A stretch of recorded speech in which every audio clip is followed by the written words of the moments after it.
Hello, ഇന്ന് ഞാൻ വന്നിട്ടുള്ളത് മീഷോയിൽ നിന്നുള്ളൊരു ബെഡ് ടേബിൾ ആയിട്ടാണ്. ഈ ബെഡ് ടേബിൾ വീട്ടിൽ ചെറിയൊരു കുട്ടികളുള്ളവർക്കും യൂസ്ഫുൾ ആയിട്ടുള്ള ഒരു ടേബിളാണ്. അവർക്ക് സ്റ്റഡി ടേബിളായിട്ടും ഇത് യൂസ് ചെയ്യാം. ഇതിന് റേറ്റ് വരുന്നത് 335 രൂപയാണ്. ഇത്രയും ചീപ്പായ റേറ്റിന് ഇത്രയും ക്വാളിറ്റി ഉള്ള സാധനം കിട്ടിയപ്പോൾ പിന്നെ ഒന്നും നോക്കിയില്ല, അങ്ങോട്ട് ഓർഡർ ചെയ്തു. ഇതിൻ്റെ ഇപ്പോൾ ഒരു 50 ക്യാഷ് ബാക്ക് ഉണ്ട്. അതായത് 5 സ്റ്റാർ റിവ്യൂ കൊടുത്തിട്ട് അതിൻ്റെ സ്ക്രീൻഷോട്ട് വിട്ടെടുത്താൽ ഒരു 5 റുപ്പി ക്യാഷ് ബാക്ക് തരുമെന്നാണ് പറഞ്ഞത്. ഇത് പെൻ ഹോളാണ്. ടേബിളൊന്ന് തിരിഞ്ഞിട്ടുണ്ട്, ഞാൻ ശരിയാക്കാം. ഇങ്ങനെ വെക്കേണ്ടി. അത് കഴിഞ്ഞതിന് ശേഷം അതിൻ്റെ കാലിങ്ങനെ നിവർത്തും. എവിടെയും മടക്കി വെക്കാൻ പറ്റിയ ഒരു സൈസ് ടേബിളാണിത്.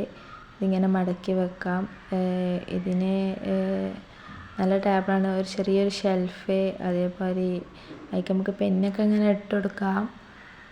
അതേമാതിരി പെൻ ഹോള്, അതേമാതിരി ടാബ് വെക്കാനുള്ള ഒരു സ്പേസ് ഉണ്ട്. അതേമാതിരി മൊബൈൽ ഫോണ്, വാട്ടർ ബോട്ടിലൊക്കെ വെക്കാനുള്ള ഒരു സ്പേസ് ഉണ്ട്. അതേമാതിരി നമ്മളെ വീട്ടിൽ ഇങ്ങനെ ബെഡിൽ കിടന്നുകൊണ്ട് നമുക്ക് ഇങ്ങനെ യൂസ് ചെയ്യാൻ പറ്റിയൊരു മിനി ടാബ്.